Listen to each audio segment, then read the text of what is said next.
I never imagined that my brother Marcus and his black belt girlfriend would challenge me to a sparring match in front of the entire advanced martial arts class. But when I took them both down in less than 15 seconds, the silence in that dojo was absolutely deafening. I'd love to know which corner of the globe you're watching from. And if this story speaks to you, make sure to subscribe. Tomorrow's video is one you absolutely can't miss. My name is Jessica Chen, and at 26, I've learned that sometimes the most satisfying moments come when people finally see past the assumptions they've made about who you are and what you're capable of. For most of my life, I've been the quiet younger sister who worked as a librarian at Portland State University, living in a modest studio apartment while my older brother Marcus built his reputation as the family's golden child. Marcus had always been everything my parents dreamed of in a son.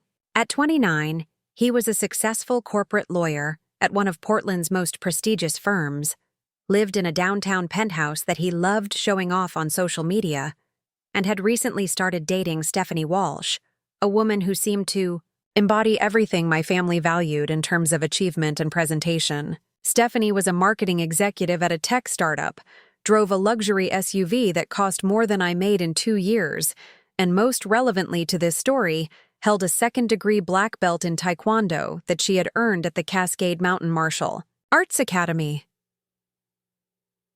The irony of the situation wasn't lost on me as I sat in my car outside that same dojo on a rainy Thursday evening in November, watching Marcus and Stephanie walk through the front entrance while discussing their training plans with the kind of confident authority that suggested they owned the place. What they didn't know, what my entire family didn't know, was that I had been training at a private facility across town for the past 8 years, studying multiple martial arts disciplines under Master Liu Wei, a former Chinese national team competitor who had relocated to Portland after retiring from international competition. My training had begun almost by accident during my senior year of college, when a campus assault had left me feeling vulnerable and seeking ways to build both physical and mental strength. What started as basic self-defense classes had evolved into something much more comprehensive as Master Liu recognized natural abilities that I hadn't known I possessed.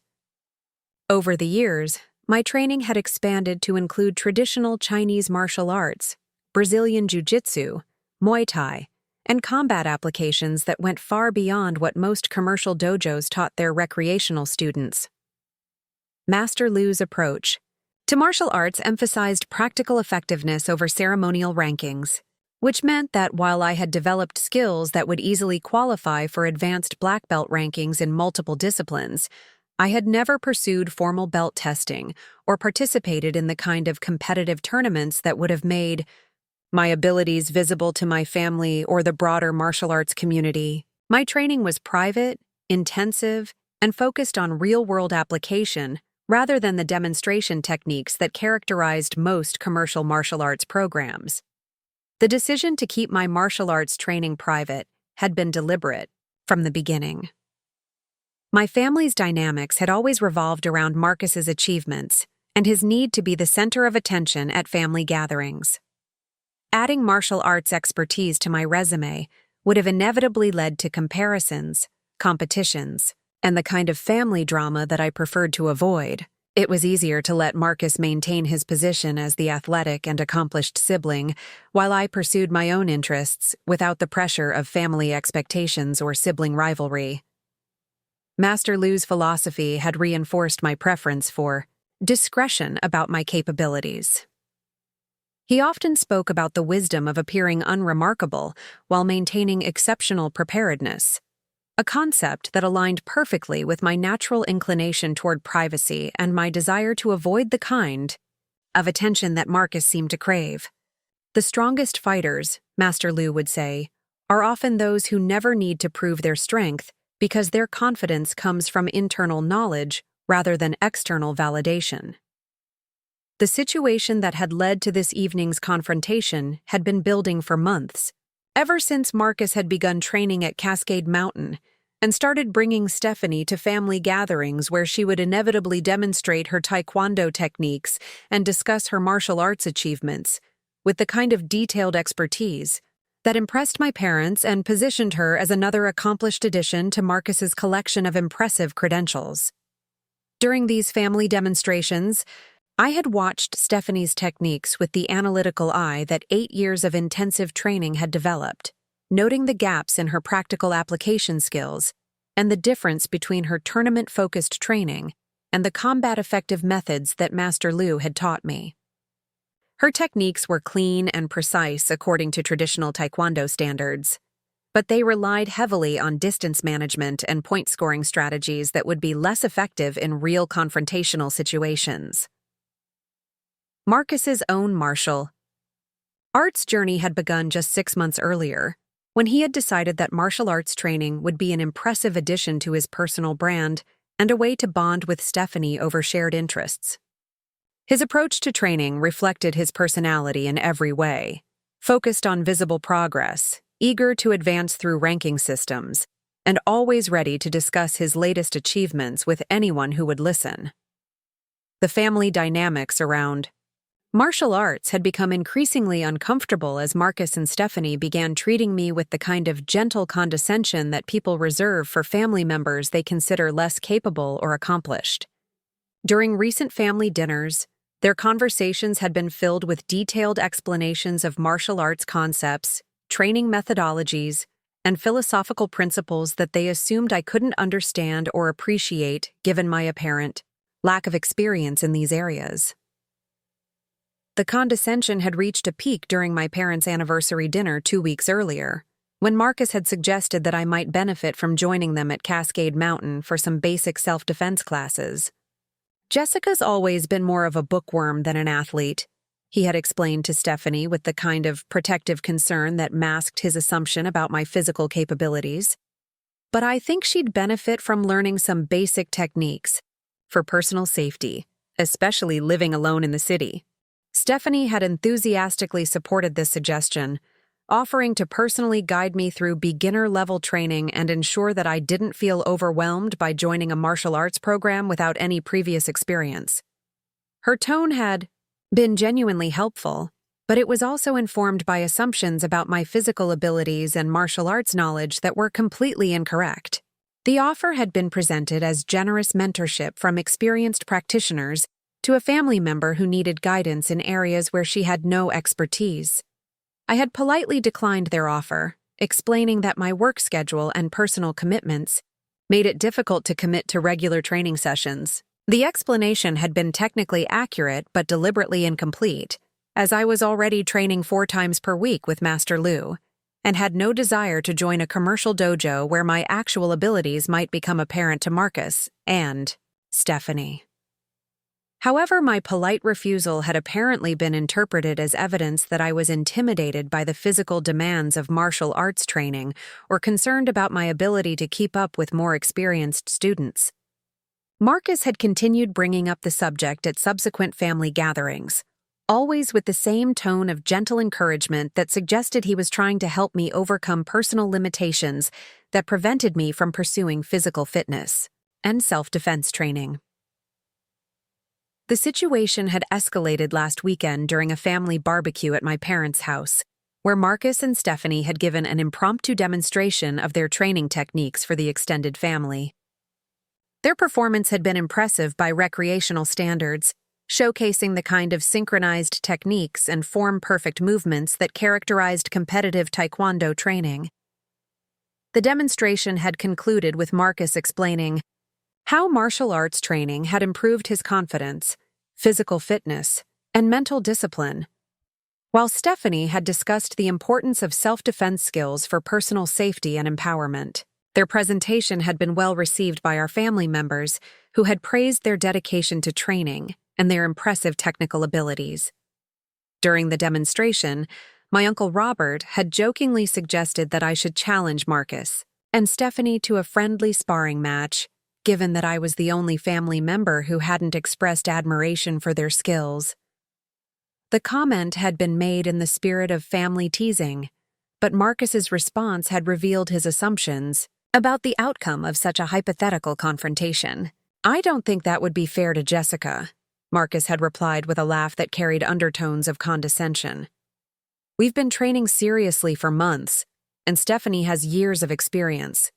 It wouldn't be much of a contest, and I wouldn't want Jessica to get hurt or feel embarrassed about the skill difference. Stephanie had agreed with Marcus's assessment, adding that sparring between practitioners of significantly different experience levels could be dangerous, and wasn't. Something that responsible martial artists would suggest. Her concern had been genuine, but it was also based on the assumption that I had no martial arts background and would be completely outmatched by their superior training and experience. The exchange had bothered me more than I had expected, not because of any desire to prove myself to my family, but because of the casual way that Marcus and Stephanie had dismissed the possibility that I might have capabilities they didn't understand. Their assumptions about my limitations were so deeply ingrained that they couldn't even imagine alternative scenarios or consider that their knowledge about my abilities might be incomplete. That evening, I had called Master Liu to discuss the situation and my growing frustration with my family's assumptions about my capabilities. His advice had been characteristically philosophical, focusing on the difference between external validation and internal confidence, and the importance of maintaining emotional equilibrium regardless of other people's perceptions or expectations. The strength of your training is not diminished by other people's ignorance of it, Master Liu had observed.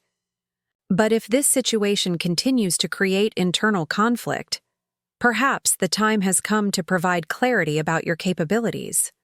Sometimes demonstration is the most efficient form of education.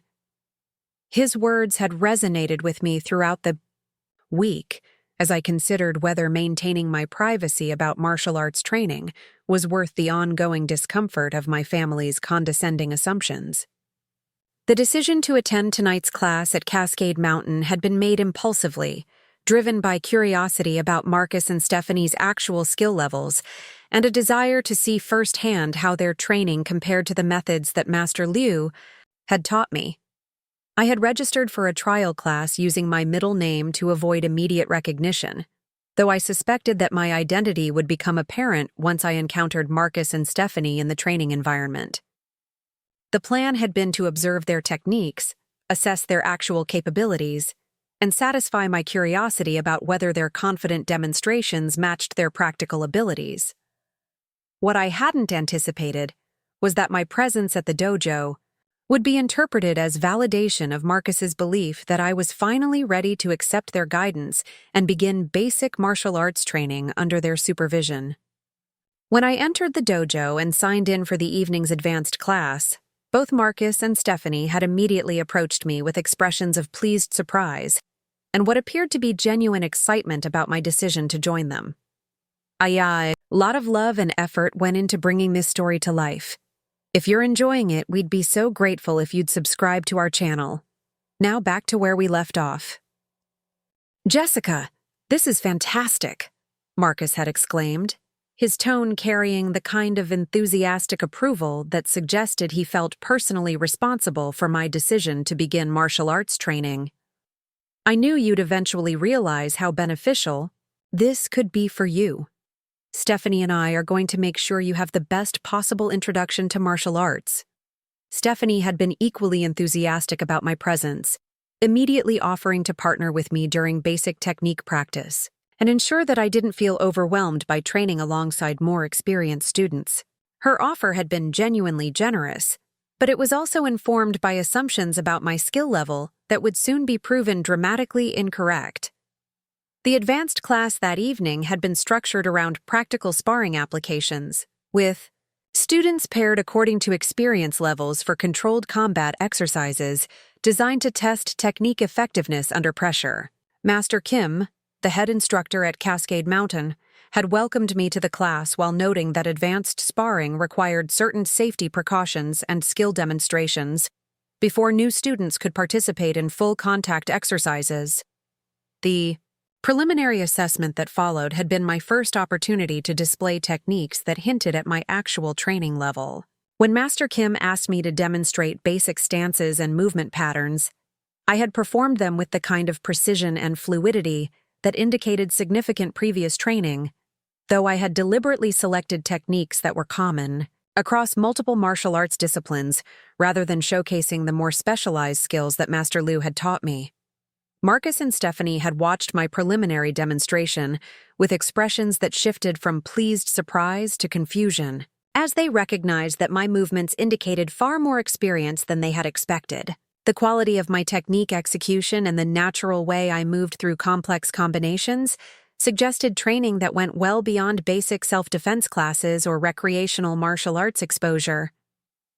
"Jessica, where did you learn to move like that?" Stephanie had asked with genuine curiosity that carried undertones of concern about her previous assumptions. "Your technique foundation is much more advanced than I expected for someone just starting martial arts training." The question had forced the moment of partial disclosure that I had been hoping to avoid. I had provided a brief explanation about some previous training experience, hoping to satisfy their curiosity without revealing the full extent of my background or the intensity of my ongoing practice with Master Liu. "I've had some exposure to martial arts over the years," I had said with deliberate vagueness, hoping to acknowledge my training without opening detailed discussions about my actual skill level or competitive capabilities.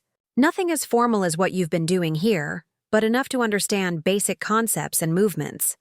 The explanation had been technically accurate but clearly incomplete, and both Marcus and Stephanie had recognized the evasiveness in my response.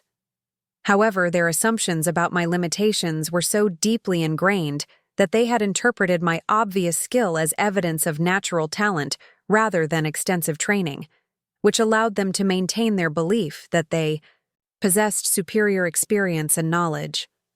Master Kim had been less easily satisfied with vague explanations about my background. His experienced eye had immediately recognized that my technique execution indicated years of serious training, and his questions about my previous instruction had become increasingly specific as he tried to understand my actual skill level and appropriate placement within the class structure. The assessment process had concluded with Master Kim's decision that I should participate in the evening's advanced sparring exercises, though he had recommended that I begin with controlled technique exchanges rather than full contact combat until my capabilities could be more thoroughly evaluated. His caution had been appropriate from a safety perspective, but it had also created the setup for the confrontation that would ultimately expose the difference between my actual abilities and my family's assumptions about my limitations. As the ITI's class moved into sparring rotations, Marcus and Stephanie had positioned themselves as my unofficial mentors, offering detailed advice about strategy, technique selection, and safety considerations that they believed would help me navigate my first experience with practical martial arts application. Their guidance had been well-intentioned, but based on completely incorrect assumptions about my experience level and combat capabilities. The irony of receiving basic sparring advice from Marcus, who had been training for 6 months, and Stephanie, whose tournament-focused taekwondo background had limited practical application, was not lost on me as I listened politely to their recommendations about distance management, defensive positioning, and technique timing that I had been practicing at advanced levels for years. The sparring rotations began with Marcus and Stephanie demonstrating what they considered proper technique for beginners, a display that immediately revealed the limitations of their training while reinforcing their confidence in their superior abilities. Marcus's movements were textbook perfect according to his 6 months of instruction, but lacked the fluid adaptability that comes from years of practical application under pressure. His stances were rigid, his timing predictable, and his combinations followed patterns that would be easily countered by anyone with advanced training experience. Stephanie's demonstration was more polished, reflecting her years of tournament competition and formal ranking progression. Her kicks were precise and powerful, her hand techniques clean and well executed according to traditional taekwondo standards. However, her style was heavily oriented toward point-scoring strategies that relied on distance control and single technique exchanges rather than the continuous combat flow that Master Liu had taught me to expect in real confrontational situations. "The key thing to remember, Jessica," Marcus explained as he moved through a series of basic combinations, is that sparring isn't about winning or losing, it's about controlled practice of techniques in a safe environment. Since you're new to this, focus on defense and simple counterattacks rather than trying anything complicated. His tone carried the kind of protective concern that older brothers use when explaining activities they consider potentially dangerous for less experienced siblings. The assumption underlying his advice was that I would naturally be overwhelmed by the speed and complexity of sparring exchanges and needed to limit my participation to avoid injury or embarrassment. Stephanie reinforced Marcus's guidance with her own detailed explanation of sparring safety protocols and beginner strategy. Recommendations: distance management is crucial when you're starting out, she said while demonstrating footwork patterns that emphasized staying outside striking range until opportunities for safe attacks presented themselves. Don't try to trade techniques. With more experienced partners, wait for clear openings and use simple, direct attacks.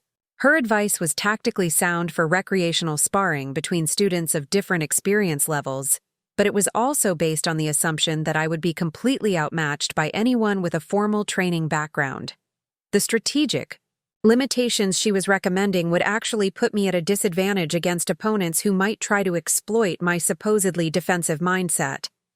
Master Kim paired students for the first sparring rotation based on his assessment of relative skill levels and safety considerations. I was matched with David Reeves, a blue belt student who had been training at Cascade Mountain for approximately 2 years. David was enthusiastic about helping newer students develop their sparring skills, and he approached our partnership with the kind of encouraging patience that experienced students use when working with beginners. Take your time and don't worry about looking perfect, David advised as we moved to our designated practice area.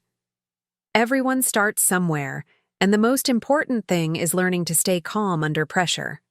I'll keep my techniques slow and controlled so you can practice your defensive responses. The assumption that I would need slow, controlled techniques to avoid being overwhelmed was consistent with what Marcus and Stephanie had told David about my experience level. From their perspective, they were protecting me from potential injury by ensuring that my first sparring partner would provide a gentle introduction to martial arts combat, rather than challenging me beyond my supposed capabilities. As David and I began our controlled sparring exchange, I deliberately limited my responses to basic techniques that wouldn't reveal the full extent of my training. When he threw slow, telegraphed punches, I used simple blocking patterns and basic footwork to maintain appropriate distance. When he attempted beginner-level kicks, I demonstrated standard defensive movements that any recreational student might learn during their first few months of training. However, even my deliberately restrained responses showed a level of timing, balance, and spatial awareness that indicated more training than Marcus and Stephanie had expected. My blocks were positioned correctly without conscious thought. My counterattacks found their targets with natural accuracy, and my movement patterns showed the kind of efficiency that comes from years of repetitive practice under expert instruction. Marcus watched our exchange with growing confusion as he recognized that my defensive techniques were more sophisticated than basic beginner responses. "Jessica's picking this up really quickly," he commented to Stephanie with a mixture of pride and puzzlement. "Her timing is surprisingly good for someone just starting out." Stephanie observed my movements with the analytical eye of someone who had spent years studying martial arts technique. "Her balance and positioning are much better than I expected," she agreed. "She must have better natural athletic ability than we realized, though she's still being very conservative with her attacks." Their analysis was accurate but incomplete. My conservative approach was deliberate rather than natural, designed to gather information about the skill levels of other students while avoiding premature revelation of my actual capabilities. Master Liu had taught me that understanding your environment and potential opponents was always more valuable than demonstrating superior technique in low-stakes situations. The controlled sparring with David continued for several more minutes, during which I gradually increased the sophistication of my responses while maintaining the appearance of a talented beginner rather than an experienced practitioner. When David attempted more complex combinations, I countered with techniques that were effective, but not beyond what might be expected from someone with natural reflexes and good instruction. My restraint became more difficult to maintain as David's confidence grew, and his techniques became faster and more aggressive. His assumption that I was a beginner led him to take risks that would have been inadvisable against a more experienced opponent, creating opportunities for counterattacks that my training had conditioned me to exploit automatically. When David attempted a spinning back kick that left him temporarily off balance, my body responded with a perfectly timed counter combination that could have dropped him instantly if I had followed through with full power. Instead, I pulled my techniques at the last moment, allowing them to make light contact that demonstrated accuracy without causing damage. David's expression showed surprise at the speed and precision of my counter, but he attributed it to lucky timing rather than technical skill. "Nice reaction, Jessica," he said with genuine approval. "You've got good instincts for someone just starting out. Most beginners would have frozen up or backed away from that kick." The compliment was well-intentioned, but based on the assumption that my successful counter had been instinctive rather than the result of thousands of hours practicing exactly that type of defensive sequence. Master Liu had drilled similar scenarios until my responses became completely automatic, allowing me to execute complex counters without conscious thought or hesitation. As our sparring session concluded, Master Kim rotated partners to give students exposure to different fighting styles and skill levels. My next partner was Jennifer Hartley, a green belt with 3 years of training who was known for her aggressive sparring style and competitive tournament experience. Jennifer's approach was immediately more challenging than David's patient instruction, as she tested my defensive capabilities with faster, more varied attacks. "Don't be afraid to engage," Jennifer advised as we began our exchange. "Marcus mentioned you're new to sparring, but you showed good technique with David. I'll push you a little harder so you can practice dealing with more pressure." Her increased intensity created the first real test of my ability to maintain the appearance of limited experience while dealing with attacks that required genuine defensive skill. Jennifer's combinations were faster and more unpredictable than David's controlled techniques, forcing me to use more advanced defensive methods while attempting to disguise their sophistication. When Jennifer threw a rapid combination of punches, followed by a knee strike, I responded with a deflection sequence that redirected her attacks while creating distance for a counter. The technique was executed smoothly and effectively, but it also revealed a level of defensive sophistication that was difficult to explain as beginner's luck or natural reflexes. Marcus watched this exchange with obvious concern as he recognized that Jennifer's more aggressive approach was forcing me to reveal capabilities that exceeded his expectations. "Maybe Jennifer should dial it back a little," he suggested to Master Kim.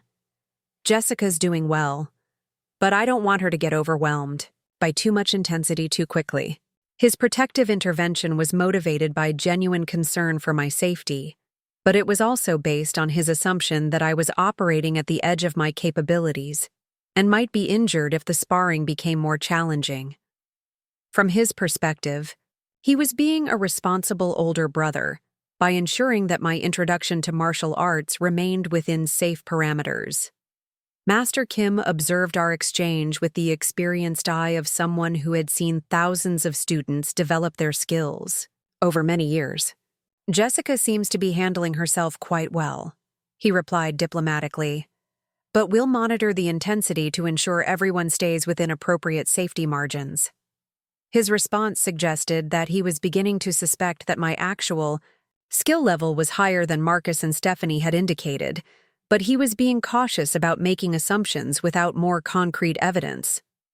Professional instructors learn to recognize when students are operating below their actual capabilities, and my performance was showing signs that didn't align with the beginner status my family had described. Jennifer continued her aggressive approach for several more minutes, testing my defensive responses with increasingly complex combinations and unpredictable timing.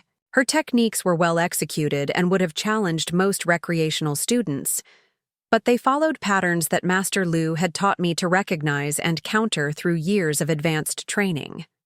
My responses became increasingly difficult, to characterize as beginner techniques as Jennifer's attacks required more sophisticated defenses.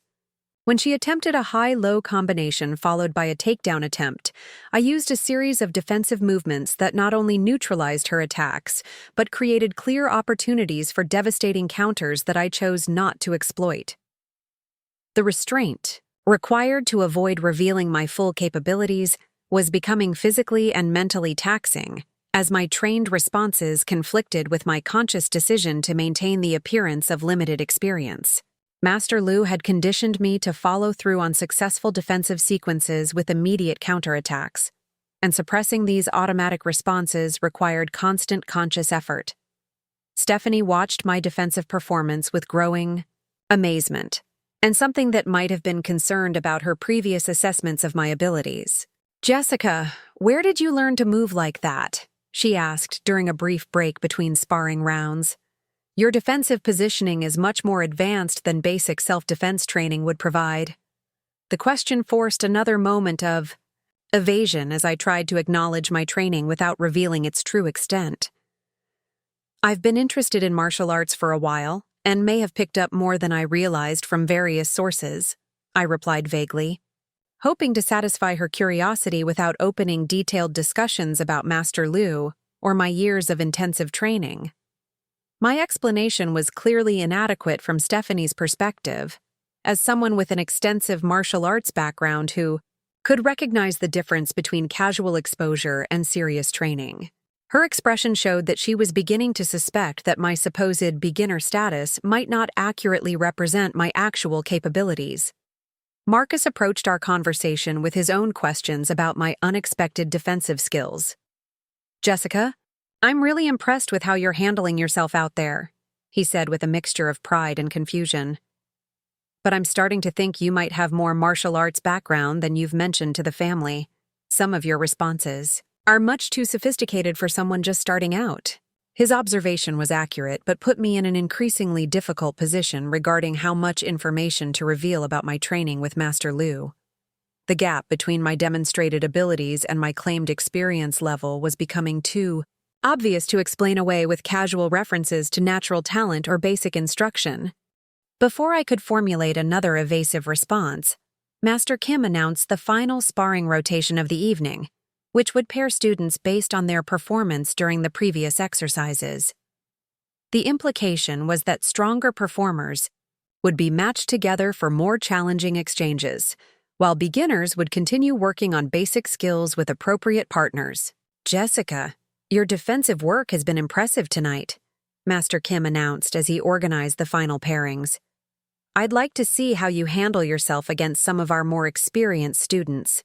Marcus, Stephanie, would you mind working with Jessica for this last rotation? I think it would be valuable for all of you."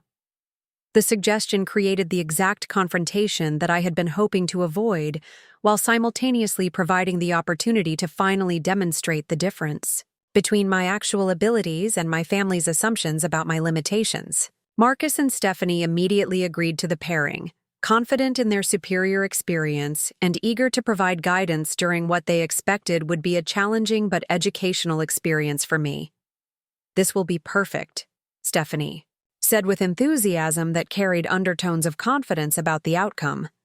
"We can give Jessica some real-world experience while making sure she doesn't get overwhelmed. Marcus and I work well together, so we can provide a controlled but challenging environment for her to test her skills." Marcus agreed with Stephanie's assessment, adding his own perspective on how they should approach sparring with someone they considered significantly less experienced. "We'll keep it light and focus on technique rather than power," he said. "The goal is to help Jessica understand how her defensive skills work against more advanced combinations and timing." Their planning revealed both their genuine desire to help my development and their complete misunderstanding of what my actual capabilities might mean for the upcoming confrontation. From their perspective, they were about to provide valuable mentorship to a family member who was showing promising but limited potential in martial arts training. What they couldn't have anticipated was that their confident approach to this sparring session was about to expose the fundamental difference between their tournament-focused training and the combat-effective methods that Master Liu had spent 8 years teaching me to apply in exactly these types of situations. The final sparring. Rotation began with Marcus and Stephanie positioning themselves as a coordinated team, their body language reflecting the confidence that came from months of training together, and their assumption that they would be providing controlled instruction rather than facing a genuine challenge. Their pre-sparring discussion focused on how to structure the exercise to maximize my learning experience, while ensuring that I wouldn't be overwhelmed by their superior techniques and timing. "We should start with basic attack-defense patterns," Stephanie suggested as we moved to the center of the practice area. "Jessica can practice her defensive responses against predictable combinations before we move to more complex scenarios. The goal is building her confidence, not testing her limits." Marcus agreed with her strategic approach, adding his own recommendations about power control and technique selection. "I'll focus on hand techniques while you work kicks and combinations," he said. "We can alternate attacks so Jessica can practice, transitioning between different types of defensive challenges without getting overwhelmed by simultaneous pressure." Their planning revealed both tactical sophistication and complete misunderstanding of what they were about to encounter. From their perspective, they were organizing a structured learning experience for a family member who had shown promising but limited potential during her first exposure to serious martial arts training. Master Kim observed our preparation with interest, clearly curious about how the dynamics would develop between family members with such apparently different skill levels. His experienced eye had already noted discrepancies between my demonstrated abilities and the beginner status that Marcus and Stephanie had described, and he seemed eager to see how I would respond to more challenging opposition. "Remember that this is still a learning exercise," Master Kim reminded all three of us as we prepared to begin. "Focus on technique development and control rather than competitive intensity. Jessica, don't hesitate to call for a break if you need time to process what you're experiencing." His reminder was appropriate from a safety perspective, but it also reinforced Marcus and Stephanie's belief that I would need regular breaks to handle the mental and physical demands of sparring against more experienced opponents. Their expectation was that I would gradually become fatigued and overwhelmed as the session progressed.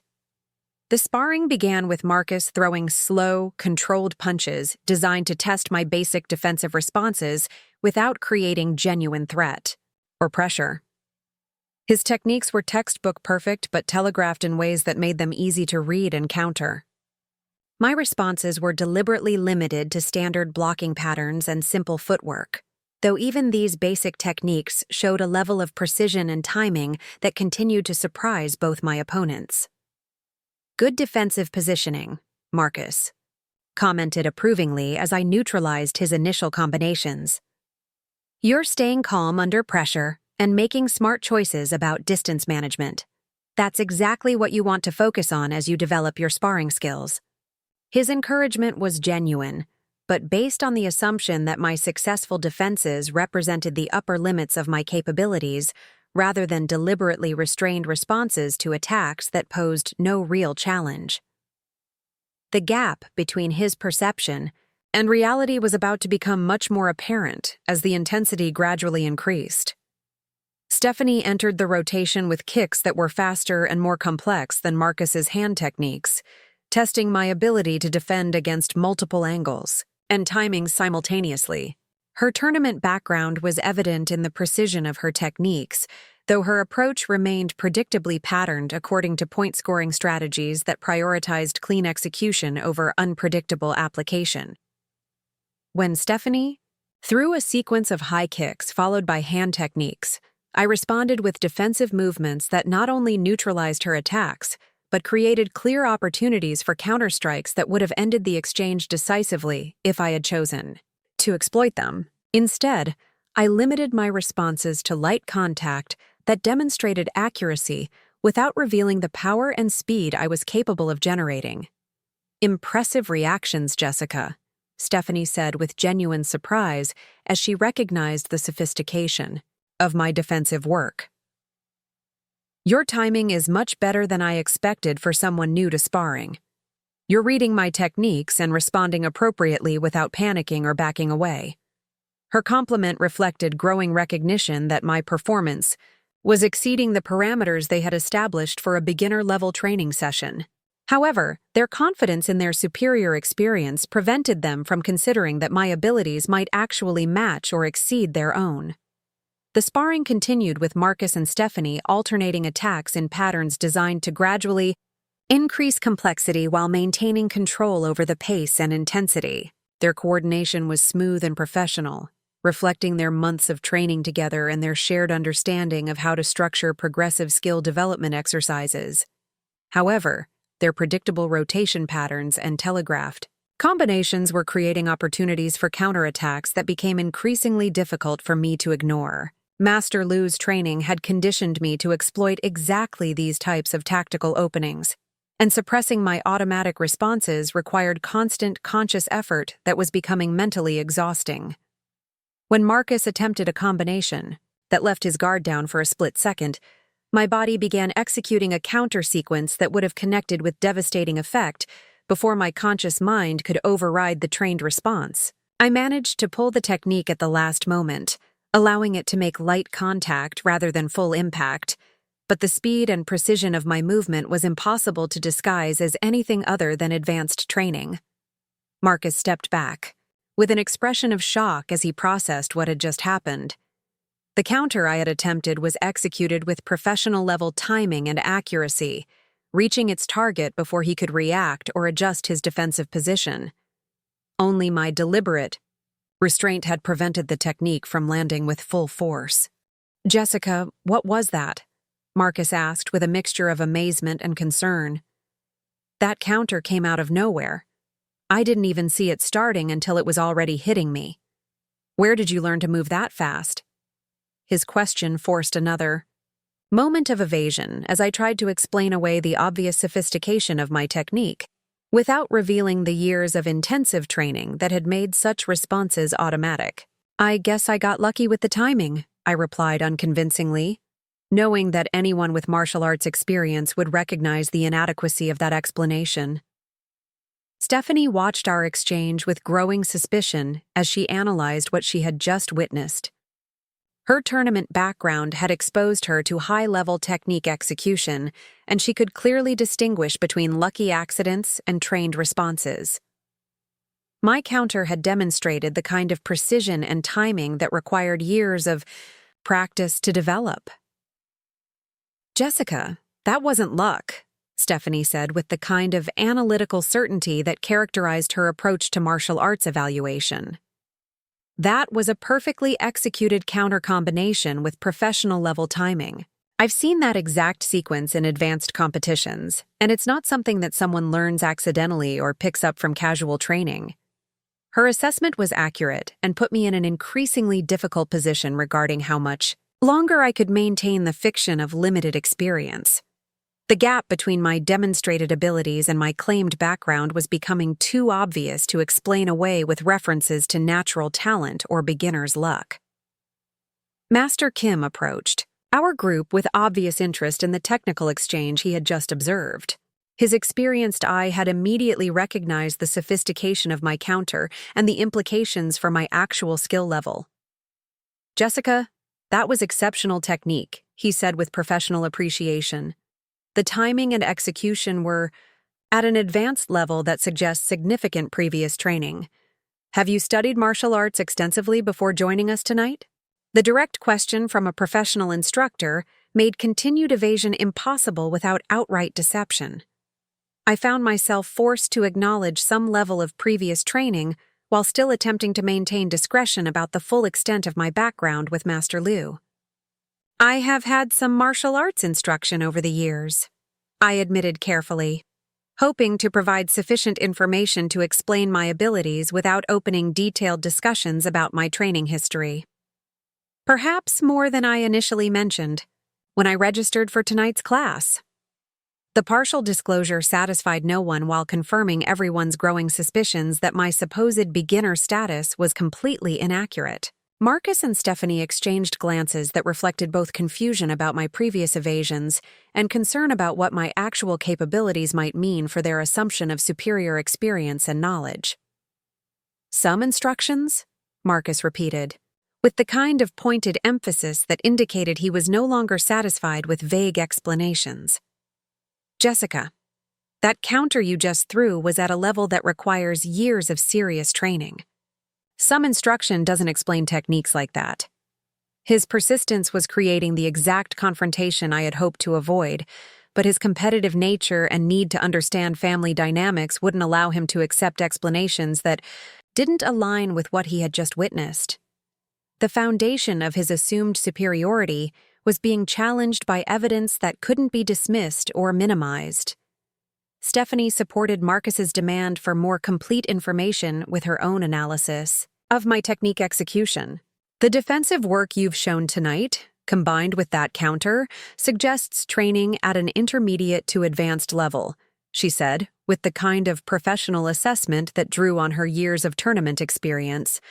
"Jessica, I think you need to be more honest about your martial arts background." Before I could formulate another response, Master Kim made a suggestion that would force a more definitive demonstration of my actual capabilities. "Perhaps we should test Jessica's skills more directly," he proposed. "If she has advanced training, a more challenging sparring session would help us understand her actual level and provide appropriate instruction going forward." The suggestion created exactly the scenario I had been trying to avoid while simultaneously offering the opportunity to finally demonstrate the difference between my actual abilities and my family's assumptions.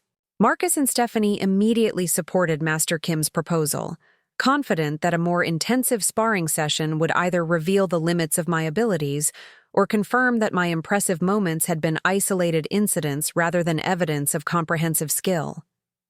"I think that's an excellent idea," Stephanie agreed enthusiastically. "If Jessica has been understating her experience, then she should be able to handle more realistic sparring pressure. It would be helpful for all of us to understand what we're actually working with." Marcus added his own support for the escalated testing, though his tone carried undertones of competitive challenge that went beyond simple skill assessment. "I'm curious to see how Jessica handles herself against sustained pressure," he said. "A few good defensive moments don't necessarily indicate overall competence, especially against coordinated attacks." Their confidence in the outcome reflected both their genuine belief in their superior training and their inability to imagine that someone they had consistently underestimated might possess capabilities that exceeded their own. From their perspective, they were about to expose the limitations of my abilities and restore the natural order of family expertise hierarchies. Master Kim established parameters for the more intensive sparring session that would test my abilities, under sustained pressure while maintaining appropriate safety protocols. "We'll conduct 3-minute rounds with 30-second breaks," he announced.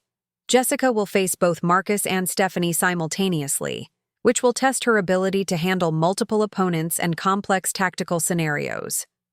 The format was designed to push my capabilities to their limits while giving Marcus and Stephanie every tactical advantage. Fighting two opponents simultaneously required advanced skills in distance management, situational awareness, and tactical adaptation that most recreational martial artists never developed. Their expectation was that this scenario would quickly overwhelm my defensive abilities and demonstrate the superiority of their training and experience. 2 against 1 is quite challenging, Master Kim warned me as we prepared for the first round. "Don't hesitate to call for a break if you become overwhelmed. The goal is skill assessment, not proving toughness or endurance." His caution was professionally appropriate, but reinforced Marcus and Stephanie's belief that I would need protection from the full intensity of their combined capabilities. They began their tactical planning with the confidence of experienced fighters preparing to face an overmatched opponent who would need careful handling to avoid injury or complete demoralization. "We should coordinate our attacks to test Jessica's ability to handle pressure from multiple angles," Stephanie suggested, as they prepared their strategy. Alternating combinations will force her to constantly adjust her defensive positioning and might reveal weaknesses in her technique foundation. Marcus agreed with her tactical approach, while adding his own recommendations about intensity management. "We'll start moderately and increase pressure based on how well she responds," he said. "The goal is finding her actual limits, not overwhelming her immediately." Their strategic discussion revealed both sophisticated understanding of multiple opponent tactics and complete misunderstanding of what they were about to encounter. As they finalized their coordination and prepared to test my abilities under maximum pressure, they remained confident that their superior experience and coordinated approach would quickly expose the limitations of my training and restore their position as the family's martial arts experts. The stage was set for a confrontation that would finally reveal the true extent of my capabilities, while permanently altering my family's understanding of skill, assumptions, and the danger of underestimating people based on limited information about their backgrounds and training. The first round of 2-against-1 sparring began with Marcus and Stephanie implementing their coordinated strategy, moving with the practiced synchronization they had developed through months of partner training. Their initial attacks were measured and controlled, designed to test my defensive capabilities against multiple angles while maintaining enough restraint to avoid overwhelming what they still believed were my limited abilities. Marcus opened with a series of straight punches while Stephanie circled to attack from my flank with low kicks, creating the classic pincer movement that multiple opponent tactics are built around. Their coordination was smooth and professional, reflecting both their individual skills and their experience working together in structured training scenarios. However, their predictable approach immediately activated defensive patterns that Master Liu had drilled into me through thousands of repetitions of exactly this type of scenario. My positioning automatically adjusted to maintain visual contact with both opponents while creating angles that would allow me to use their coordination against them if they pressed their attacks too aggressively. When Marcus stepped forward with a cross-punch combination, I used footwork to redirect his momentum, while simultaneously checking Stephanie's advancing kick with a technique that left her temporarily off balance. The defensive sequence was executed smoothly and efficiently, but it also revealed a level of tactical sophistication that contradicted every assumption they had made about my capabilities. "Interesting defensive choice," Stephanie commented as she reset her position, her tone carrying the first hints of genuine concern about the tactical awareness I was displaying. "You managed to address both attacks simultaneously, which is not something most people can do without significant training, in multiple opponent scenarios." Her observation was accurate and highlighted the central problem with my continued attempts to disguise my actual skill level. Defending against coordinated attacks required advanced training that couldn't be explained away as natural reflexes or basic instruction. The techniques I was using indicated years of practice with exactly these types of complex tactical situations. Marcus attempted to increase the pressure by combining his attacks with Stephanie's in overlapping sequences that would force me to defend against continuous pressure from multiple directions. Their improved coordination was tactically sound and would have challenged most recreational martial artists, but it was also following patterns that Master Liu had taught me to recognize and exploit.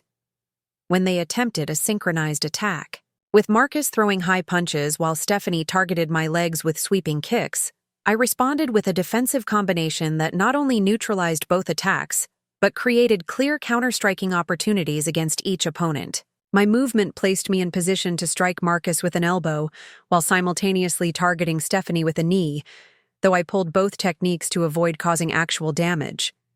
The speed and precision of my defensive counter left both opponents momentarily stunned as they processed what had just happened. My response had been executed faster than their attacks, reaching optimal striking positions before they could adjust their defensive guards or tactical positioning. "That was not a beginner technique," Marcus stated flatly, his competitive confidence beginning to show cracks as he recognized the sophistication of my counter movements. "Jessica, that defensive sequence was at an advanced level that requires years of specialized training. You moved like you've been practicing multiple opponent scenarios for a long time. His direct challenge forced me into another moment of uncomfortable evasion as I tried to acknowledge my training without revealing its true extent. I may have had more exposure to these concepts than I initially mentioned, I replied, knowing that such vague explanations were becoming increasingly inadequate given the evidence of my actual capabilities. Stephanie's analytical mind was working to process the implications of what she was witnessing. Her tournament experience had exposed her to high-level technique execution, and she could clearly recognize the difference between lucky defensive moments and trained tactical responses. Exposure to concepts doesn't explain execution like that, she said with growing frustration at my continued evasions. Jessica, you just demonstrated advanced multiple opponent tactics with professional-level timing and precision. That level of skill development requires intensive training over years, not casual exposure to martial arts concepts. The round continued, with Marcus and Stephanie attempting increasingly sophisticated combinations as they tried to find the limits of my defensive abilities. Their attacks became faster and more unpredictable, incorporating feints, timing variations, and tactical adaptations that would have overwhelmed most students at their level. However, their escalating pressure was also forcing me to use more advanced defensive techniques to maintain safety and control. Each successful defense revealed additional layers of my actual training, making it progressively impossible to maintain the fiction that my abilities were limited to basic self-defense skills. When Stephanie attempted a spinning kick while Marcus attacked with a complex hand combination, I responded with a defensive sequence that involved redirecting her kick into his advancing arm, while simultaneously creating distance and striking opportunities against both opponents. The technique was flawlessly executed, but also unmistakably advanced in its conception and application.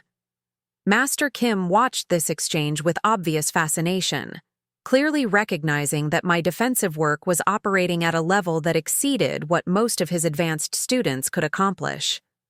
His professional experience allowed him to distinguish between different levels of martial arts training, and my performance was indicating capabilities that went well beyond recreational instruction.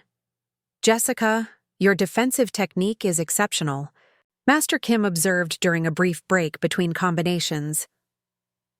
The tactical awareness and execution you're demonstrating suggests training at a very high level. I'm curious about your background and instruction history. His direct question created pressure for more honest disclosure about my training with Master Liu. But it also put me in an increasingly difficult position regarding how much information I was willing to reveal about my private martial arts development. I've been fortunate to receive quality instruction over the years, I replied carefully, hoping to acknowledge Master Kim's assessment without opening detailed discussions about Master Liu's teaching methods or my years of intensive training. Marcus interrupted my response with growing frustration at what he clearly perceived as deliberate deception about my martial arts background. Quality instruction doesn't explain what we're seeing, he said with the kind of direct challenge that indicated his patience with evasive answers was reaching its limit. Jessica, you're demonstrating advanced skills that require years of serious training. I think you owe us an honest explanation about your actual experience level. His demand for complete honesty reflected both his competitive nature and his growing discomfort with the realization that his assumptions about family capabilities and expertise hierarchies were being systematically dismantled by my performance. Stephanie supported Marcus's challenge with her own analysis of the discrepancies between my claimed background and demonstrated abilities. The techniques you're using tonight are not something someone learns casually or picks up from basic instruction, she said with the kind of professional certainty that drew on her years of tournament competition. Jessica, your skill level suggests training that's equivalent to advanced black belt capabilities in multiple disciplines. Her assessment was more accurate than she realized, as my training with Master Liu had indeed encompassed multiple martial arts systems at levels that would qualify for advanced rankings in traditional belt systems. However, acknowledging this level of training would require explaining why I had concealed it from my family and endured their condescending assumptions about my capabilities. The second round of sparring began with Marcus and Stephanie implementing more aggressive tactics as they attempted to pressure me beyond what they still hoped were my actual limits. Their coordination improved as they adapted to my defensive capabilities, creating more complex attack patterns that would test my ability to maintain control under sustained pressure. Marcus initiated with rapid combination punches while Stephanie attacked from multiple angles with kicks and hand techniques, creating overlapping pressure designed to overwhelm my defensive positioning and force errors that would reveal the boundaries of my actual skills. However, their increased aggression was also creating opportunities for more decisive counters that became increasingly difficult for me to avoid exploiting. When Marcus overcommitted to a powerful cross while Stephanie attempted a high kick, both opponents left themselves vulnerable to counterstrikes that could have ended the sparring session decisively. My response was automatic and devastating, involving simultaneous strikes that would have dropped both opponents if I had followed through with full power and intent. Instead, I managed to pull my techniques at the last moment, allowing them to make controlled contact that demonstrated accuracy without causing injury. The precision and speed of my counter combinations left both Marcus and Stephanie visibly shaken as they recognized how completely their defenses had been bypassed. My strikes had reached their targets before either opponent could react or adjust, their positioning demonstrating a level of tactical superiority that couldn't be dismissed as fortunate timing. "That should not be possible," Marcus said with genuine shock as he processed what had just happened. "Jessica, you just countered both of us simultaneously with techniques that landed before we could even begin defensive responses. That level of speed and precision requires elite-level training." Stephanie agreed with Marcus's assessment, while adding her own observations about the sophistication of my tactical approach. "The way you read our attacks and positioned yourself for those counters suggests training in advanced combat applications," she said with growing recognition of the implications. "Jessica, I don't think you're a recreational martial artist at all. Your skills are at a professional level." Their analysis was forcing a confrontation that I could no longer avoid through evasive responses or vague explanations about my training background. The evidence of my actual capabilities had become too overwhelming to dismiss, and continued attempts at deception would only create more serious family conflicts. Master Kim approached our group with obvious concern about the dynamics that were developing between family members as the truth about my abilities became increasingly apparent. "Perhaps we should take a longer break and discuss what we've observed tonight," he suggested diplomatically. There seemed to be some misunderstandings about experience levels that should be addressed. His intervention provided an opportunity to address the growing tension while maintaining appropriate respect for family relationships and the training environment. However, Marcus and Stephanie were clearly not satisfied with diplomatic solutions to what they perceived as deliberate deception about my martial arts background.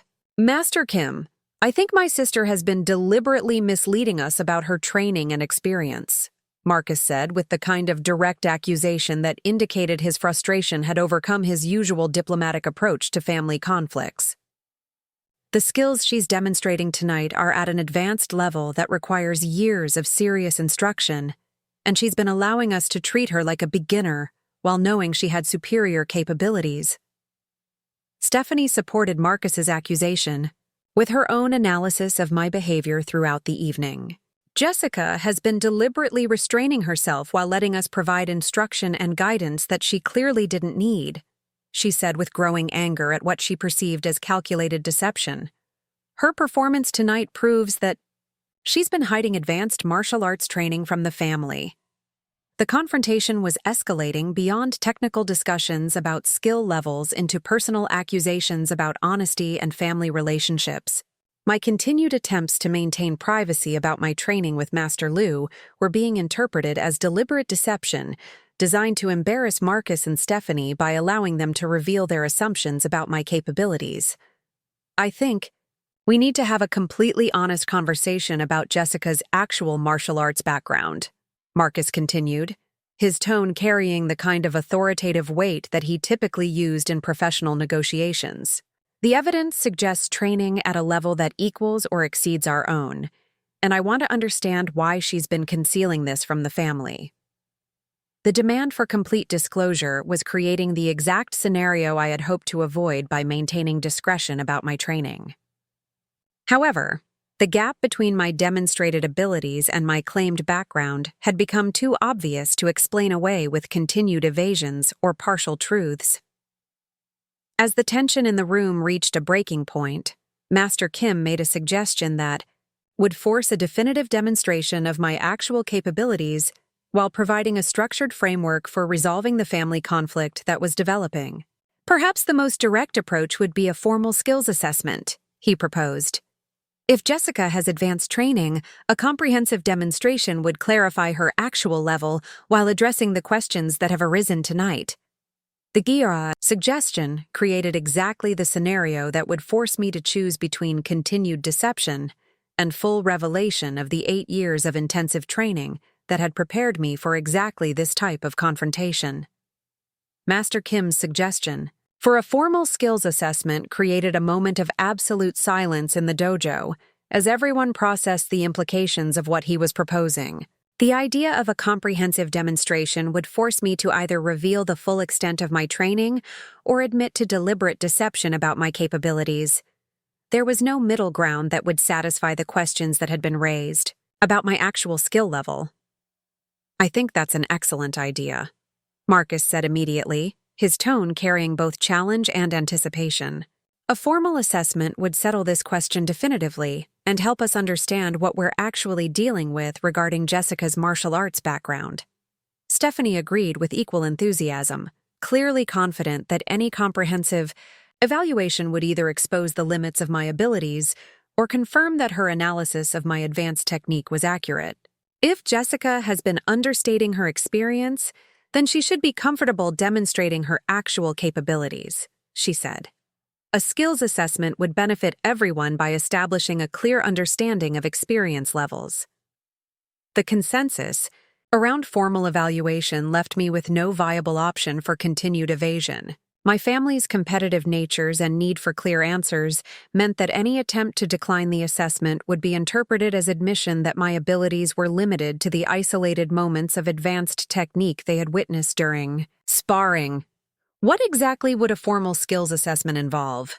I asked Master Kim, knowing that his response would determine whether I could maintain any discretion about the specific nature of my training with Master Liu, or would be forced into complete disclosure about my 8 years of intensive study. Master Kim outlined a comprehensive evaluation process that would test multiple aspects of martial arts competency, from basic technique execution to advanced tactical applications. We would examine forms, sparring capability, defensive applications, and tactical knowledge, he explained. The assessment is designed to provide accurate placement within our ranking system and identify appropriate training levels. His description made clear that the evaluation would require demonstrating the full range of my capabilities, making it impossible to continue hiding the extent of my training while providing satisfactory answers to my family's questions about my actual skill. Marcus and Stephanie exchanged glances that reflected both anticipation and confidence about the outcome of such an assessment. From their perspective, they were about to either confirm their suspicions about my advanced training or expose the limitations that would restore their position as the family's martial arts experts. I think Jessica should accept the assessment, Marcus said with the kind of authoritative tone that suggested he considered this the only reasonable resolution to the questions that had been raised. If she's been honest about her background, then the evaluation will confirm it. If she's been hiding advanced training, then we deserve to know the truth. The challenge was direct and impossible to avoid without creating more serious family conflicts than those that would result from revealing my actual capabilities. My continued attempts at discretion were being interpreted as deception, and the only way to restore honesty to our relationships was through complete disclosure about my training with Master Liu. All right, I said finally, accepting the inevitable. confrontation that I had been trying to avoid since entering the dojo. I'll participate in the skills assessment, but I want everyone to understand that my discretion about my training background wasn't intended to deceive anyone or make anyone look foolish. The acknowledgement that I had been deliberately discreet about my capabilities created immediate reactions from both Marcus and Stephanie as they processed the implications of what I had just admitted. "So you have been hiding advanced training," Stephanie said with a mixture of vindication and frustration. "Jessica, how advanced are we talking about? What exactly have you been concealing from the family?" Her direct question forced the moment of partial disclosure that would lead inevitably to complete revelation of my background with Master Lu, and the 8 years of intensive training that had prepared me for exactly this type of confrontation. "I've been training privately for several years," I admitted, providing the minimum information necessary to acknowledge their accurate assessment while maintaining some discretion about the specific details of my instruction. "My background is more extensive than I initially indicated when I registered for tonight's class." The careful phrasing of my response satisfied no one, while confirming everyone's suspicions that my actual capabilities far exceeded anything they had previously imagined. Marcus's expression shifted from challenge to genuine amazement as he began to understand the implications of what I was revealing. "Several years of private training," Marcus repeated slowly, processing the significance of advanced instruction that had been completely unknown to our family. "Jessica, what level are we talking about? Are you saying that you've been studying martial arts seriously while letting us treat you like someone who needed basic guidance and instruction?" His question captured the essential absurdity of the situation from his perspective. The months of condescending advice and protective concern about my supposed inexperience had been directed at someone whose actual training far exceeded his own 6 months of recreational instruction. Before I could formulate another carefully limited response, Master Kim interrupted with a suggestion that would force immediate and comprehensive demonstration of my actual abilities. Rather than discussing background details, perhaps we should proceed directly to the practical assessment, he proposed.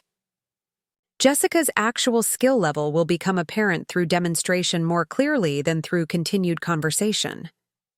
His suggestion eliminated my remaining options for maintaining discretion about my capabilities, while providing a structured framework for the revelation that would permanently alter my family's understanding of my abilities and their own assumptions about martial arts expertise. "I think that's perfect," Stephanie agreed immediately.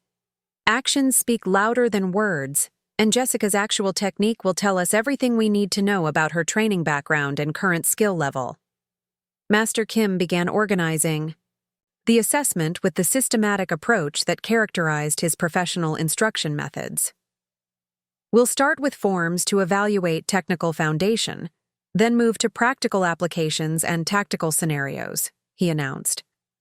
"The evaluation will provide a comprehensive picture of Jessica's actual capabilities." The structured approach meant that I would be required to demonstrate the full range of techniques that Master Lu had taught me over 8 years of intensive training, making it impossible to continue hiding the extent of my actual abilities, while providing convincing evidence of my skill level. "Jessica, please select a form that represents your actual training level," Master Kim instructed. "Don't choose something basic to maintain appearances. We need to see your genuine capabilities to provide accurate assessment." The instruction forced me to abandon any remaining attempts at concealment and demonstrate techniques that would immediately reveal the sophistication of my training. I selected an advanced form from the Chinese martial arts system that Master Lu had emphasized, knowing that its execution would expose the years of intensive practice that had refined my movements to professional standards. As I moved through the complex sequence of techniques, the silence in the dojo became absolute. Every movement demonstrated the kind of precision, power, and fluidity that required years of dedicated training under expert instruction. The form showcased not only technical mastery, but also the tactical understanding and mental discipline that separated recreational students from serious martial artists. Marcus watched my performance with an expression of complete amazement, as he recognized that my technique execution far exceeded anything he had seen outside of professional demonstrations. The precision of my movements, the power generation in my strikes, and the seamless flow between complex techniques indicated training at a level that he had never imagined any family member could achieve. "That was incredible," he said when I completed the form, his voice carrying genuine awe rather than the competitive challenge that had characterized his earlier comments. "Jessica, that was at a master's level. The technique, the power, the precision, that represents years of intensive training at the highest levels." Stephanie's reaction was equally stunned as she processed the implications of what she had just witnessed. Her tournament experience allowed her to recognize the difference between recreational competency and true mastery, and my form demonstration had clearly fallen into the latter category. "Jessica, you're not just an advanced student," she said with growing realization of how completely they had misunderstood my capabilities. "That level of technique execution indicates training that goes far beyond what most people achieve even with years of instruction. You're operating at a professional level." Master Kim observed my performance with the analytical eye of someone who had spent decades evaluating martial arts skill across multiple disciplines and experience levels. "That was exceptional," he said with professional admiration. "The technical, foundation, tactical understanding, and execution quality indicate training under a very high-level instructor over an extended period." His assessment confirmed what Marcus and Stephanie were beginning to understand about the extent of my actual capabilities and the implications for their previous assumptions about family dynamics and martial arts expertise. "How long have you been training at this level?" Master Kim asked with genuine curiosity about my background and instruction history. "That degree of technical refinement requires years of dedicated practice under expert guidance." The question forced complete disclosure about my training with Master Liu and the 8 years of intensive study that had prepared me for exactly this type of situation. There was no longer any point in maintaining discretion about my background or attempting to minimize the extent of my actual capabilities. "I've been training with Master Liu Wei for 8 years, I admitted, finally providing the complete honesty that my family had been demanding. "He's a former Chinese national team competitor who relocated to Portland after retiring from international competition. My training has been private and intensive, covering multiple martial arts disciplines, with emphasis on practical application." The revelation created a moment of stunned silence as Marcus and Stephanie processed the implications of what I had just disclosed. 8 years of training under a former international competitor represented a level of instruction and skill development that far exceeded their own recreational study, completely reversing their understanding of family expertise hierarchies. 8 years with a former national team competitor, Marcus repeated slowly, as if testing the words to see if they could possibly be true. "Jessica, you're telling us that while we've been explaining basic martial arts concepts to you, you've actually been training at an elite level for 8 years? The question captured the essential irony of our family dynamics and the months of condescending guidance that had been directed at someone whose actual training far exceeded their own combined experience. The protective advice and patient instruction they had offered were revealed as presumptuous assumptions based on complete misunderstanding of my actual capabilities. Stephanie's response revealed the depth of her shock and the extent to which the revelation was challenging her understanding of family relationships and martial arts expertise. "Jessica, this means that every time we've offered to guide your training or explain martial arts concepts, you've actually known more than we did," she said with growing mortification. "We've been treating you like a beginner while you had master-level training." The accuracy of her assessment was undeniable, though my motivations for maintaining discretion had been different from the deceptive intentions they were imagining. My preference for privacy about my training had been designed to avoid exactly this type of family drama, rather than to create opportunities for their embarrassment. "Now I understand why your defensive work was so sophisticated," Master Kim observed with professional interest in the tactical capabilities I had demonstrated. Training under Master Liu would provide exactly the kind of practical skill development that we witnessed during tonight's sparring sessions. His comment reminded everyone of my performance against Marcus and Stephanie during the 2-against-1 scenarios, where I had consistently demonstrated capabilities that exceeded their combined abilities while maintaining the appearance of limited experience. So when we were attacking you together, you were actually holding back, Marcus said with a dawning realization of how completely the power dynamics had been reversed from what they had assumed. You could have countered us much more decisively but chose to restrain yourself. The understanding that I had been deliberately limiting my responses to avoid revealing my superior capabilities added another layer of complexity to their processing of the evening's events. The confident coordination they had used against what they assumed was an overmatched opponent had actually been employed against someone whose training far exceeded their own. Jessica, I need to ask you directly, Stephanie said with the kind of serious intensity that indicated she was preparing for a definitive test of my actual capabilities. Given your training background, could you have defeated both Marcus and me in a real sparring situation?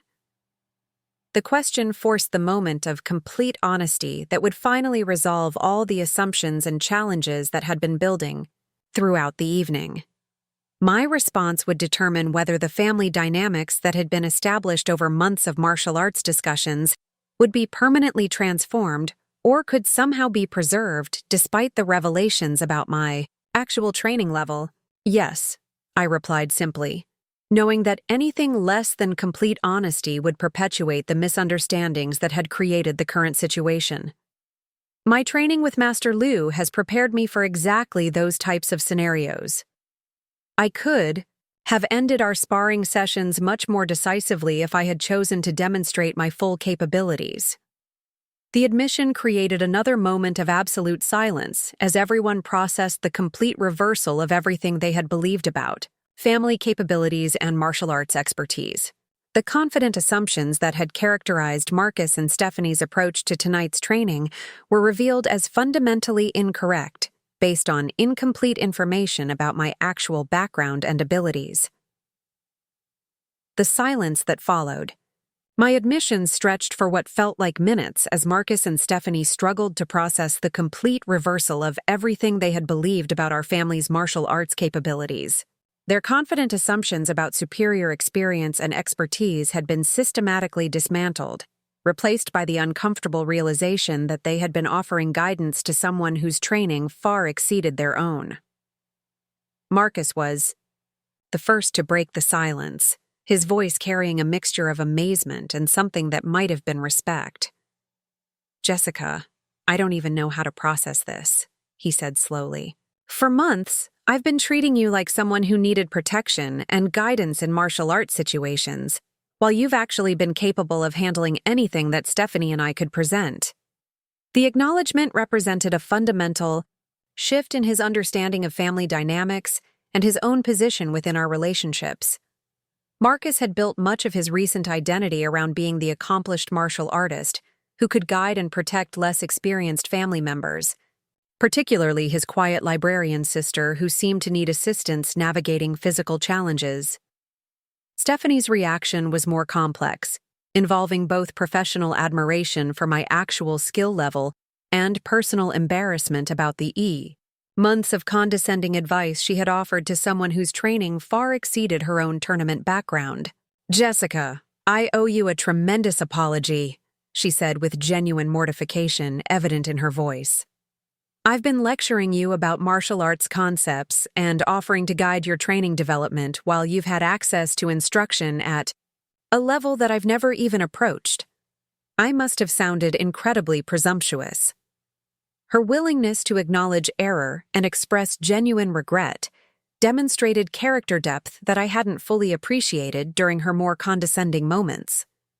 The competitive confidence that had characterized her interactions with me was being replaced by humility and recognition of her own limitations relative to my actual capabilities. Master Kim observed our family dynamics with the professional interest of someone who had witnessed similar revelations in his years of instruction. This type of situation is more common than you might expect, he said diplomatically. Students often have training backgrounds that aren't immediately apparent, and assumptions about skill levels can create misunderstandings that persist until abilities are demonstrated directly. His comment was designed to normalize the situation and reduce the personal embarrassment that Marcus and Stephanie were experiencing, though it couldn't entirely address the months of family interactions that had been based on completely incorrect assumptions about my capabilities and needs. 8 years of training with Master Liu Wei, Marcus repeated, as if saying the words aloud would help him process their implications. Jessica, that's more martial arts instruction than most people receive in a lifetime. Why didn't you ever mention this to the family? We could have had completely different conversations about training and technique development. His question touched on the central issue that had created the evening's confrontation. My decision to maintain privacy about my martial arts background and the consequences of that discretion for family relationships and understanding. I preferred to keep my training private, I explained, hoping to provide context for my choices without creating additional conflicts about honesty and family communication. Master Liu emphasized the importance of discretion about capabilities, and I've always been more comfortable with privacy than with public demonstration of skills or achievements. The explanation was accurate, but didn't fully address Marcus's underlying question about why I had allowed their condescending assumptions to persist, when simple honesty about my background would have prevented months of misunderstanding and inappropriate guidance. Stephanie approached this issue more directly, asking the question that was underlying much of their confusion about my behavior throughout our martial arts interactions. Jessica, I understand preferring privacy, but you let us offer guidance and instruction that you clearly didn't need. Why did you allow us to treat you like a beginner when you knew it was completely inappropriate? Her question was fair and reflected genuine confusion about my motivations rather than a defensive reaction to her own embarrassment.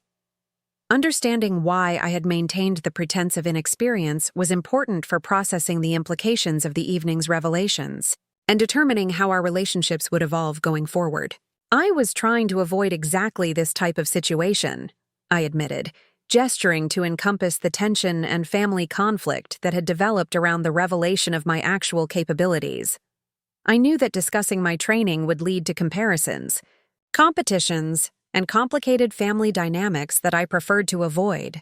The honesty of my response seemed to resonate with both Marcus and Stephanie as they recognized the accuracy of my prediction about how martial arts expertise would affect our family relationships. The competitive tensions and ego conflicts that had emerged tonight were exactly what I had hoped to prevent through discretion about my background. But your approach created different problems, Marcus observed with the analytical mindset that characterized his professional work. By allowing us to maintain incorrect assumptions, you enabled months of condescending behavior that must have been frustrating for you and embarrassing for us once the truth became apparent.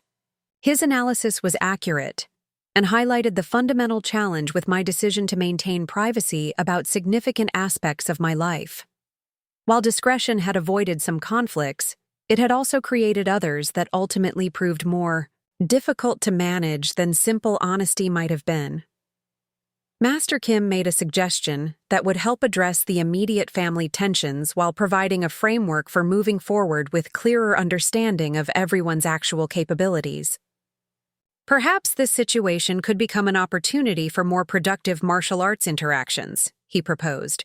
Jessica's advanced training could benefit both Marcus and Stephanie if channeled into collaborative learning rather than competitive comparison. His suggestion reframed the evening's revelations from a source of embarrassment and conflict into a potential resource for continued development and improved family relationships. The idea that my training could become an asset for family martial arts pursuits rather than a source of ego challenges was appealing to everyone involved. I would actually be very interested in learning from Jessica's experience, Stephanie said with genuine enthusiasm that indicated her competitive embarrassment was evolving into professional curiosity. Training under Master Liu sounds like an incredible opportunity, and I'd love to understand more about the tactical approaches and technique development that you've experienced. Her willingness to position herself as a student rather than an instructor represented significant personal growth and suggested that the evening's humbling experience might ultimately strengthen rather than damage our relationship. The competitive need to establish superiority was being replaced by genuine interest in learning and improvement. Marcus expressed similar interest in understanding my training background and possibly benefiting from the insights I had gained through years of instruction under Master Liu. Jessica, I think I speak for both Stephanie and myself when I say that we'd be honored to learn from your experience, he said with sincerity that reflected his evolution from protective older brother to respectful colleague. The transformation in their attitudes was remarkable and suggested that the shock of discovering my actual capabilities was being processed in ways that might ultimately improve our family relationships rather than creating permanent conflicts or resentment. I'd be happy to share what I've learned, I replied, recognizing that the evening's confrontation was creating opportunities for more authentic interactions based on accurate understanding of everyone's actual capabilities and interests. Master Liu's teaching methods and philosophical approaches might be valuable for anyone serious about martial arts development. Master Kim supported this direction with practical suggestions about how my background could be integrated into ongoing training programs at Cascade Mountain.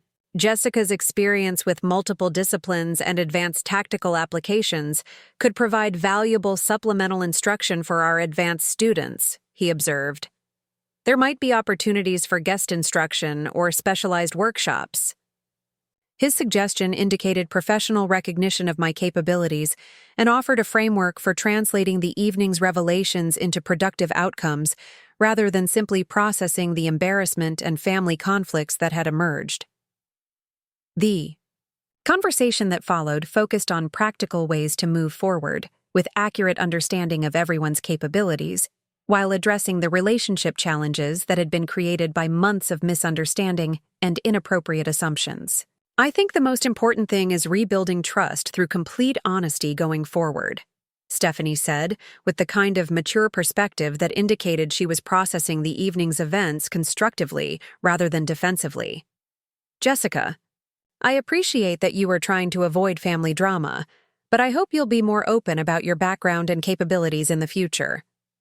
Her request for greater honesty was reasonable and reflected an understanding that my discretion, while well-intentioned, had ultimately created more complex problems than it had solved. Building authentic relationships required accurate information about each other's backgrounds and capabilities. Marcus agreed with Stephanie's emphasis on improved communication while adding his own perspective on how the family could benefit from more accurate understanding of each other's strengths and expertise areas. I think we've all learned something important about assumptions and the value of asking direct questions rather than making inferences based on limited information, he said thoughtfully. The wisdom of his observation extended beyond martial arts to broader family relationship patterns and the importance of honest communication about achievements, capabilities, and interests that might not be immediately apparent from external appearances or lifestyle choices. As the formal class session concluded and other students began leaving the dojo, our family group remained to continue processing the implications of the evening's revelations and planning how to integrate this new understanding into our ongoing relationships. Jessica, would you be willing to demonstrate some of the tactical applications that Master Liu taught you? Master Kim asked with professional curiosity about the advanced techniques that my training had emphasized. It would be educational for Marcus and Stephanie to see practical applications of the concepts they've been studying. His suggestion provided a structured way to continue the evening's learning, while giving Marcus and Stephanie opportunities to observe advanced technique execution without the competitive pressure that had characterized our earlier sparring sessions. The demonstration that followed showcased defensive and offensive combinations that Master Liu had emphasized for real-world application, techniques that were designed for efficiency and effectiveness rather than tournament scoring or traditional form requirements. Marcus and Stephanie watched with fascination as I explained the tactical reasoning behind each technique, selection, and the training methods that Master Liu used to develop automatic responses under pressure. This is completely different from our tournament-focused training, Stephanie observed with obvious interest in the practical applications I was demonstrating. These techniques are designed for actual confrontational situations rather than point-scoring scenarios. Her analysis was accurate and highlighted one of the fundamental differences between Master Liu's teaching approach and the recreational martial arts instruction that most commercial schools provided. The tactical mindset and practical application emphasis created capabilities that extended far beyond competitive success or belt advancement. Marcus asked detailed questions about training methodology and the mental discipline aspects of Master Liu's instruction, clearly interested in understanding how advanced martial arts development functioned beyond the basic technique learning that characterized his own experience. The philosophical components seem as important as the physical training, he observed, after I explained Master Liu's emphasis on situational awareness and tactical thinking. This sounds like a completely integrated approach to personal development, rather than simply learning fighting techniques. His insight reflected growing appreciation for the depth and complexity of serious martial arts study, recognition that went far beyond his initial attraction to martial arts as an impressive addition to his personal achievements portfolio. We prepared to leave the dojo. The family dynamics that had characterized our relationships for months had been permanently transformed. The protective assumptions and condescending guidance that had defined Marcus and Stephanie's interactions with me were replaced by respect for my actual capabilities and interest in learning from my experience. Jessica, I want you to know how much I respect what you've accomplished, Marcus said as we gathered our equipment. 8 years of training at that level represents dedication and achievement that I'm only beginning to understand. I'm proud to be your brother, and I'm sorry for the months of inappropriate assumptions about your capabilities. His apology was sincere and generous, reflecting personal growth that extended beyond simple embarrassment about the evening's revelations.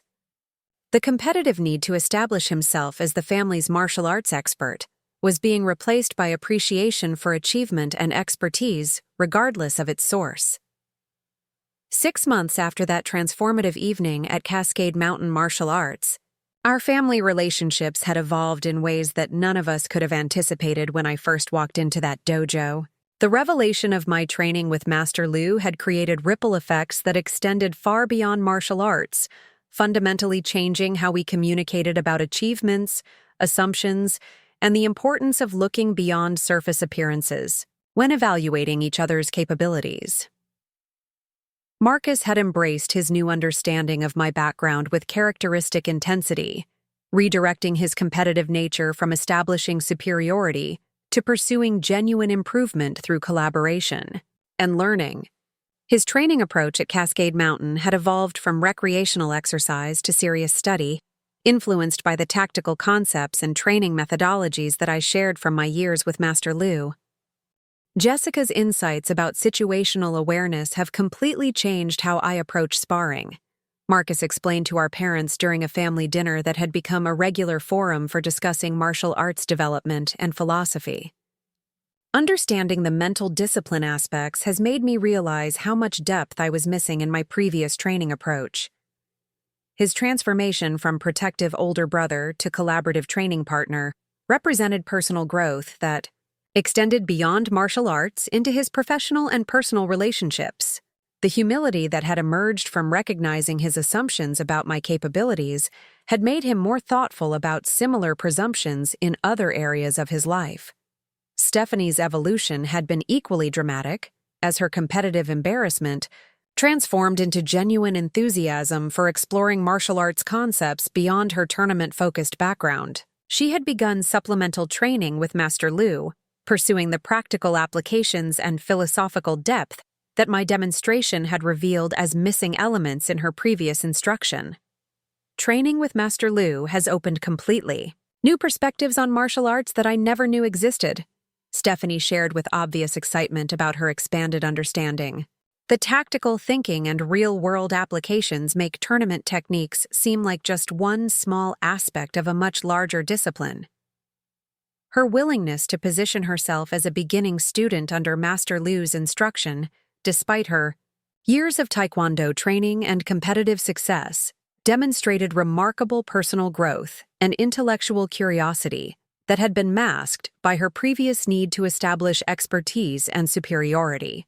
Master Lu himself had been intrigued by the family dynamics that had led to our confrontation, viewing the situation as an excellent example of how assumptions and social hierarchies could prevent authentic understanding and productive relationships. When I introduced Marcus and Stephanie to him, his response had been characteristically philosophical. True strength reveals itself through necessity, not demonstration, he observed during their first meeting. Jessica's discretion about her capabilities showed wisdom, though the family conflicts that resulted illustrate the challenges of maintaining privacy in close relationships, where assumptions fill the gaps left by incomplete information. His willingness to accept Marcus and Stephanie as students had created opportunities for our family to explore martial arts as a shared interest rather than a source of competition and misunderstanding. The training sessions that we now attended together had become collaborative learning experiences that strengthened rather than strained our relationships. The changes extended beyond our immediate family to include our parents, who had been amazed by the revelation of my 8-year training commitment and the level of achievement it represented. Their response had been overwhelmingly supportive, though it had also prompted questions about why I had felt the need to keep such a significant aspect of my life private from family members. "We're proud of what you've accomplished, Jessica," my father had said during one of our conversations about the situation. "But we're also sad that you felt you couldn't share this achievement with us. Your martial arts training represents years of dedication and personal development that we would have loved to celebrate and support." His gentle questioning had led to productive discussions about family communication patterns and the ways that competitive dynamics could inadvertently discourage family members from sharing achievements or interests that might disrupt established social hierarchies within our relationships. My mother's perspective had focused on the practical implications of my training and the confidence it provided for personal safety and self-defense. "Knowing that you have these capabilities makes me feel much better about your living situation and daily safety," she admitted. "Though I wish we had known sooner, so we could have appreciated the discipline and commitment your training required." Their supportive response had helped validate my decision to pursue martial arts training, while also highlighting the costs of maintaining privacy about significant personal achievements and interests. The balance between discretion and family communication remained complex, but the experience had created greater awareness of how assumptions could develop in the absence of complete information.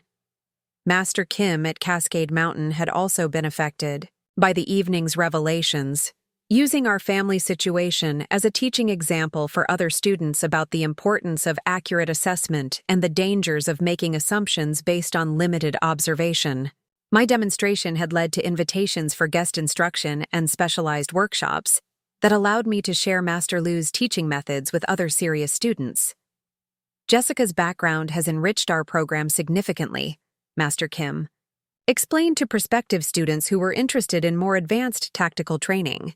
"Her experience with Master Lu represents exactly the kind of practical application focus that serious martial artists need to develop beyond recreational techniques." The opportunity to contribute to instruction at Cascade Mountain had been professionally satisfying while also providing a framework for integrating my martial arts background into family activities rather than keeping it separate and private. Marcus and Stephanie could now observe my training methods and participate in workshops without the competitive tensions that had characterized our previous interactions. The most significant long-term change had been in our family's approach to discussing achievements and capabilities across all areas of life.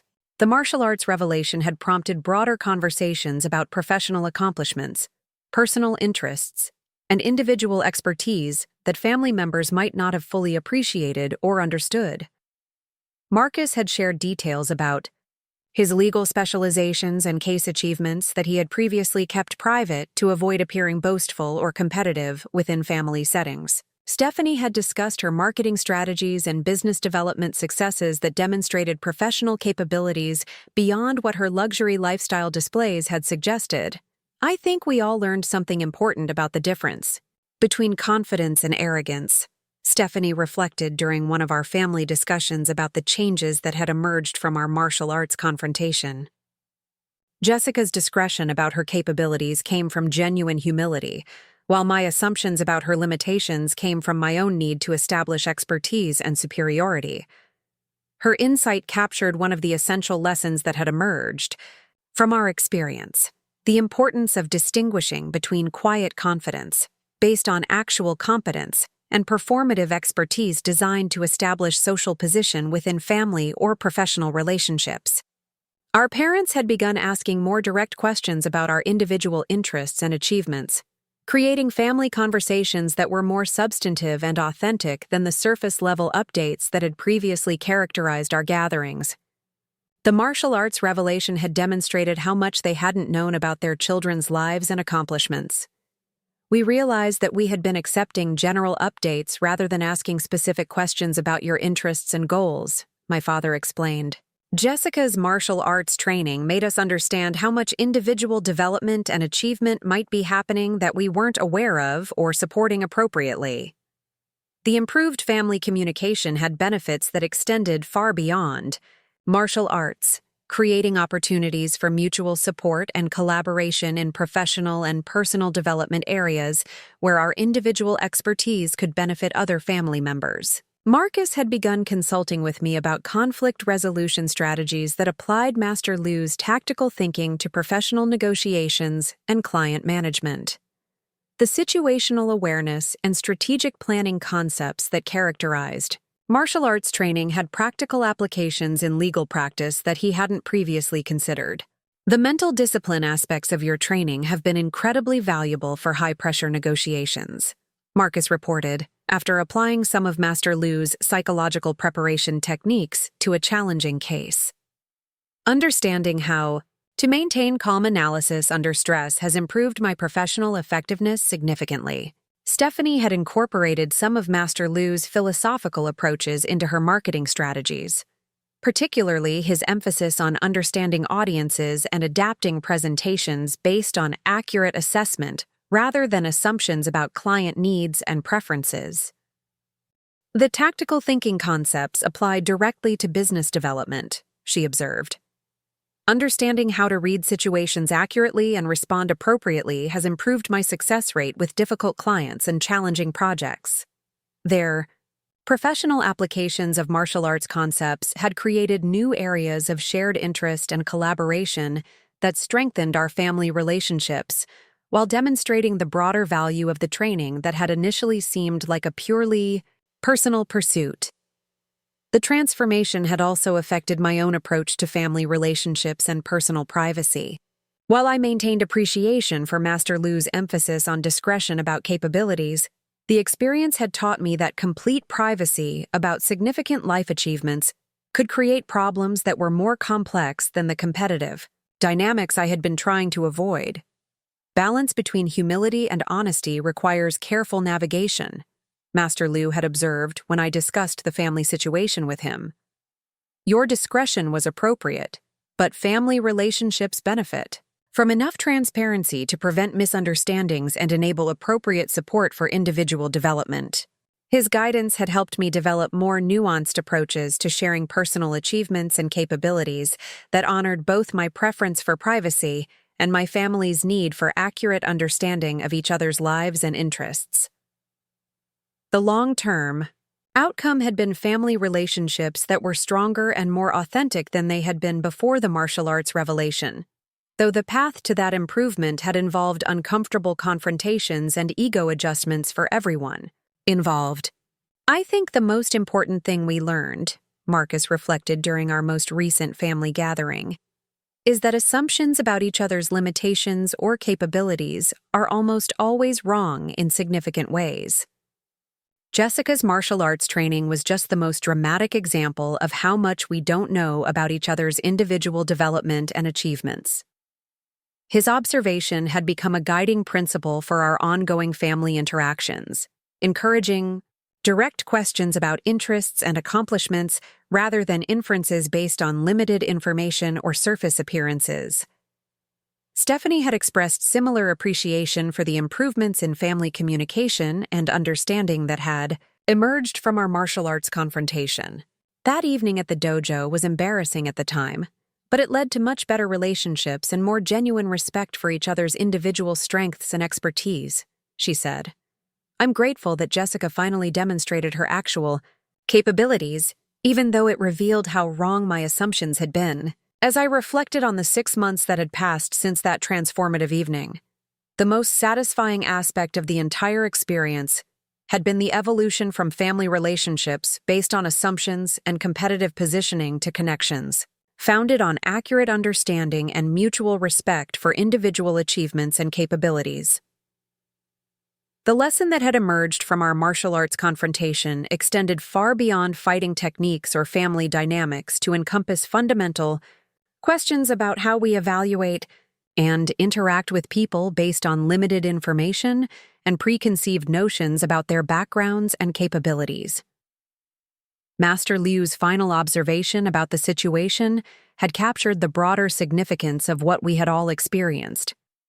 The strongest people are often those who appear unremarkable until circumstances require them to demonstrate their actual capabilities. Wisdom lies in remembering that everyone around us may possess depths and strengths that aren't immediately apparent from surface interactions. That 15-second demonstration of my actual capabilities had permanently transformed our family's understanding of assumptions, achievements, and the importance of looking beyond appearances when evaluating the people closest to us. Sometimes the most powerful lessons come from discovering that we never really knew each other at all. Looking for more? We've got 2 amazing stories ready for you right on screen. If this one touched you, these are absolutely worth your time. Click to watch them now. And hey, subscribe and hit that bell to never miss our latest uploads.